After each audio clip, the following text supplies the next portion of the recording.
Morning everyone, welcome to MRTB, Mystery to the Bible. I have my bull skull behind me.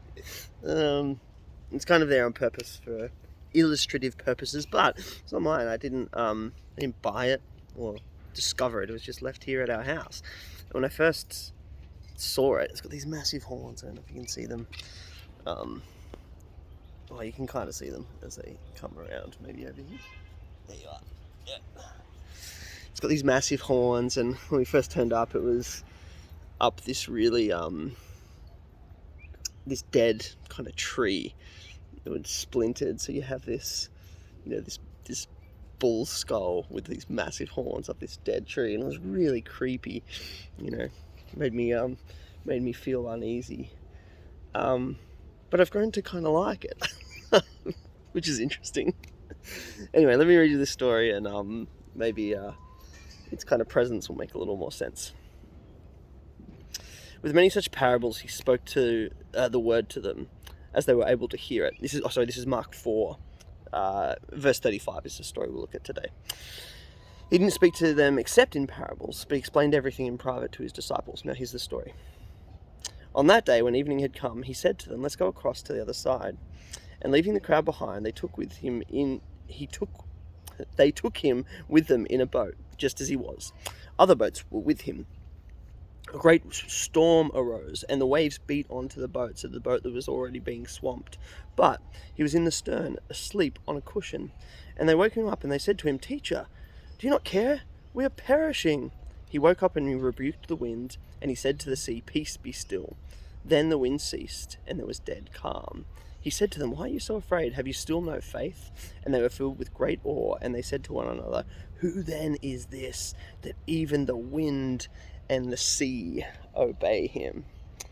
Oftentimes when people talk about this story, it's about Jesus' ability to control nature, that Jesus is even the boss of the natural world, which is pretty amazing when you think about it.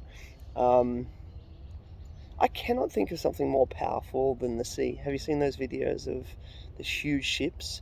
These massive feats of human engineering, these ships, and they're just getting thrown around out in the middle of the ocean in the sea in these huge storms.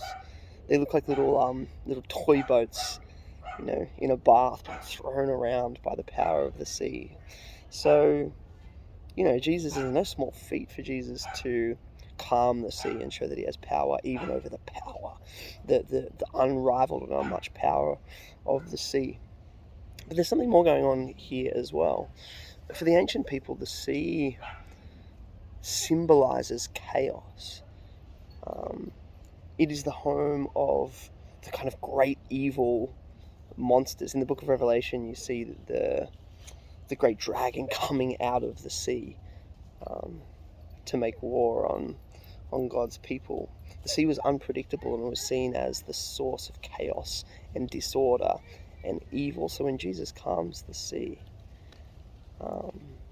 he's showing not just that he's got power over nature, but that he's got power over all the evil things in this world, the things that wage war against people and humanity.